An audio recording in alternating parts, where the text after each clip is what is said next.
really good right there. You guys know I love my black beans. You know I'm vegan. I'm always eating beans anyway, so me and Cuba's a perfect fit, you know. This is really good for us. It's really good.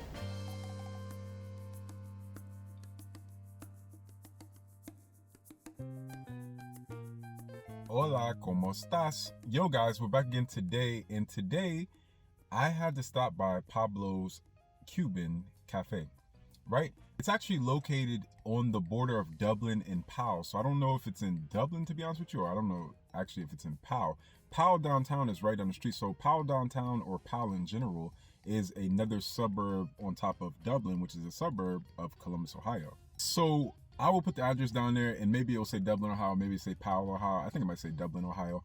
But I was driving by when I was out here visiting one of my friends, and I was like, you know what? There's a Cuban spot. And as you guys know, Cuban food is very, very delicious, or so I've heard. I actually never had Cuban food, but I know sometimes, obviously when you're in the Caribbean, there's a lot of things that are shared. So I'm looking for similar taste in maybe like Dominican food or like Haitian food, or islands that are just surrounding Cuba and just the Caribbeans in general. Of course, there's things that differ, but then there's also things that are very similar. And as you guys know, there was a huge African population in Cuba, still is, in people of African descent.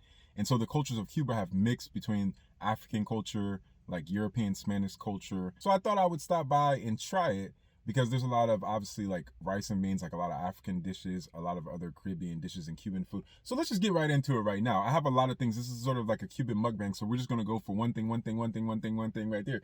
And what we're gonna get, first of all, I have is a Cuban vegetarian sandwich, right?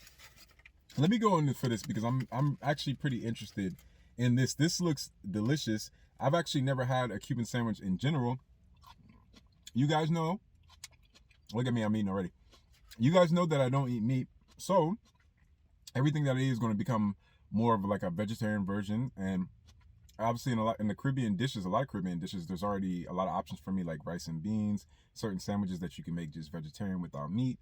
And so people that do eat meat, of course, you're welcome to come. They have all kind of meat you can think about. They have polo, they have pork, they have so many different types of meat that you can get. You know, Cubans love their meat as well. So let me just go in right here for this Cuban vegetarian sandwich. Yo, Cuban vegetarian sandwich, first time. What's up, Cuba? Mmm.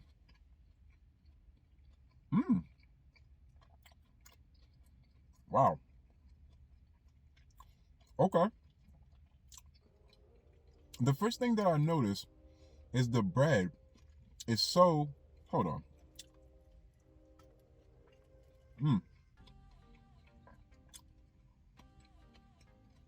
The bread is so good.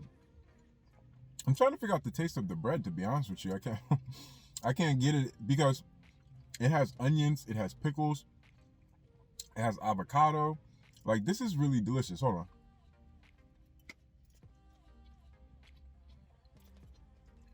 Wow. This is really good. Sorry, guys.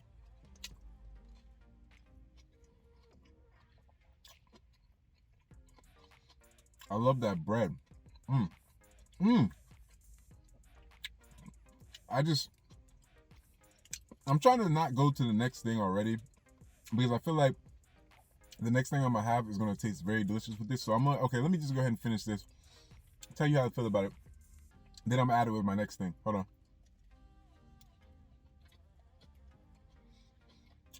Mmm. Mmm.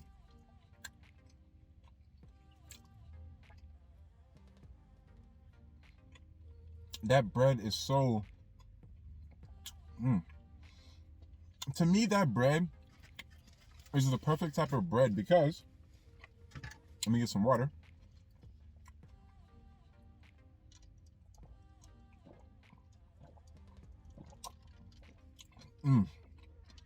Good Cuban water, son. I'm playing. But the bread is so delicious. And there's something about this bread that I just can't say exactly what it is. But do you guys know, like, I love when a bread is not too soft, like super duper soft. especially when it comes to like, depending on if you want like a sub or a sandwich, of course, but I still don't like my bread to be super duper soft. Whoa, okay, I see you, Cuba. We're gonna go in for another bite of this because I really want to like talk a little bit more about the veggies, because the veggies good. The avocado's good, a good amount of onion, a good amount of avocado. You have green peppers, yeah, and then let me just go in.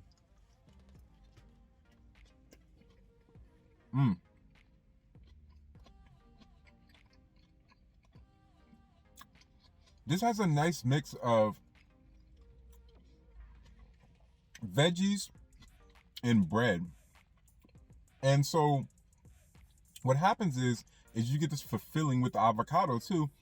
You get this fulfilling sandwich that is not overly spicy. Even though I do like spicy, that is not overly spicy. Actually, not really spicy at all, believe it or not. And you have these flavors. You have the bread that is just the right texture. You have it's not too soft, not too firm. It's a little bit chewy in a great way. You have the avocado that gives it the fullness. You have the onions that is there, a little hint of onions, but then you have the green pepper that sort of kind of gives it that earthiness and that fullness. This is Cuba. What's up? What's up, Cuba?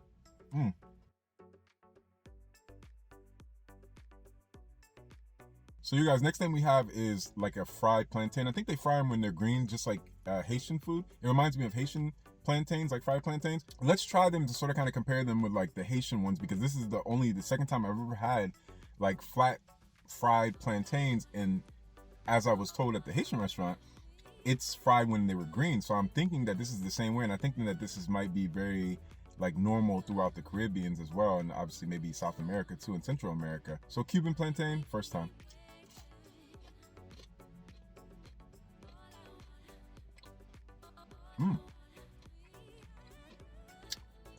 Okay.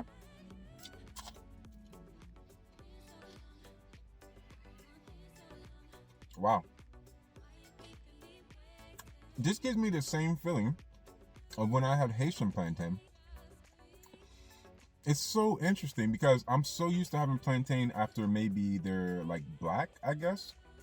I don't really know the whole process of it, but I'm so used to having plantain when they're soft and they're like juicy. And obviously there's different ways of cooking maybe plantain. I think maybe like Nigerian, like the way they cook their plantain, or plantain, whatever way you say it, depending on what part of the world you're from. They might cook it a little bit differently. And then like some places in the Caribbean, they cook a little differently. So some are a little bit more juicier, some are a little bit more dry. But when I had Haitian food and now Cuban food, this is the first time that I ever had it like when the plantain was green. If I'm correct on that. Somebody correct me if I'm wrong, but if I'm correct on that. So yeah, it has a very like, it reminds you of a French fry in a way. Bite into it, firm, crispy.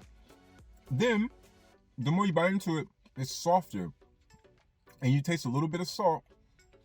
And then you also sort of kind of taste just a hint. If your taste buds are as refined as mine, you know, you can taste a little bit of like that plantain when it was like green, right? I mean, that's what I'm getting, you know.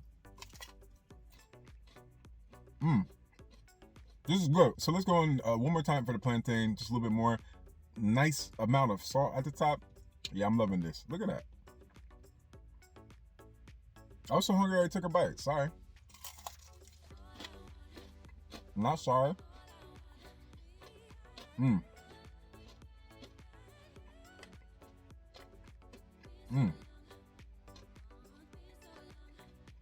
Really.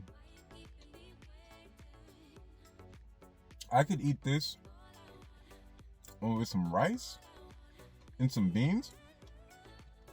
Perfect. These are delicious. I highly suggest these when you eat Cuban food. Please. Don't hurt yourself. Get one of these. Let's go on to the next thing. I also had frijoles colorados, which is a red bean soup, traditional Cuban soup. This was amazing, spicy, tangy. I recommend this. I also had a black bean soup, negros black bean soup, and that was good too. But the first traditional red bean soup was more tangy, more spicy. I loved it, loved them both. Let's go on to the next things. Love both of these soups, by the way. All right, so we're done with the food now. We're gonna try out three different Cuban drinks, right? So right here we have Materva, and it is a yerba soda. And this is made of a mint, if I'm correct, right? Like a mint leaf, if I'm correct. I hope I'm right about that, but let's just get right into it. Because, you know, I don't really drink too many pop, too many like, well, we call it pop. You guys might call it soft drinks, or you might call it soda, depending on what part of the country you're from. Maybe outside the country, I really don't know. I know here in the Midwest, we call it pop. I know a lot of places in the South in America, they call it soda. Some places call it soda pop. In the Caribbeans, I think they might call everything a soda. I really don't know, but a pop means soda if you guys are watching from Cuba. And so let's go right in for it. Let's check it out.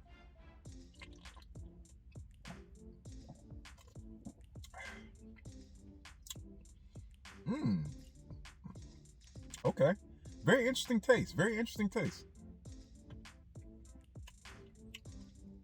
So it reminds me of like, it reminds me of like a red soda in America. That's what it reminds me of. It reminds me of like a red soda. And it's interesting because it reminds me of like, at the beginning, it reminds me of like a red soda, right?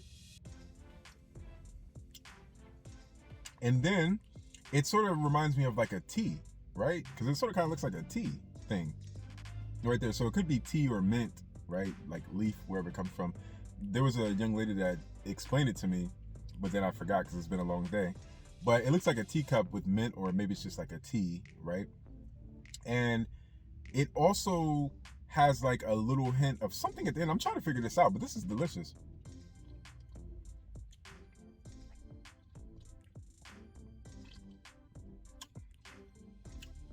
To me, at the beginning, it tastes like a red soda, and then it has like a nice fizzle, and then it tastes like tea at the end. It tastes like tea. Yeah, it tastes like a red soda and tea, which is it's really good. I mean, I like it. I used to drink red soda sometime when I was a kid. Sort of kind of reminds me of a little bit of like a root beer too, a little bit, but more of a red soda and tea mixed together. That's what it tastes like. This is actually really good. So right here we have the Iron Beer soft drink. Now this says the original 1917 taste or flavor. This has been around for 100 years. Iron Beer. 100 years. This is 100 years. I hope they gonna live up to my standards, Cuba. 100 years. Wow. Okay.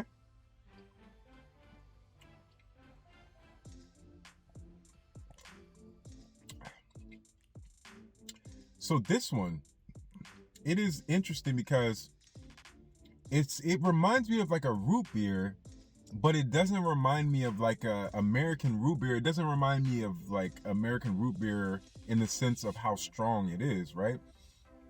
So I feel like this is a little bit like, it's a little bit more gentle, if that's the word that I'm looking for. It's a little bit more gentle. I feel like American root beer, as soon as you pop it open and you drink it, it's like, okay, this is root beer.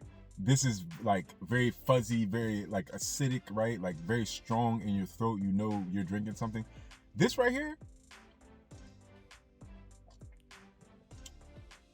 very similar, but I feel like it's a little bit thinner, right? Let me see what this says on the back. On a summer's afternoon in 1917, a mule-drawn wooden wagon arrived at a popular cafeteria in Havana, Cuba. It delivered the first 4 cases of a new soft drink that would soon be called the national beverage. Now, more than 80 years later, Iron Beer is still enjoyed for its refreshing flavor with just a hint of island spices. A lot can change over the years, but not the original flavor of Iron Beer. Okay, we got a little history here. This is dope. I didn't know that this was the national beverage, so I should be very careful about this. But it's interesting because it tastes like a little bit of spices, just a little bit. Let's try it one more time.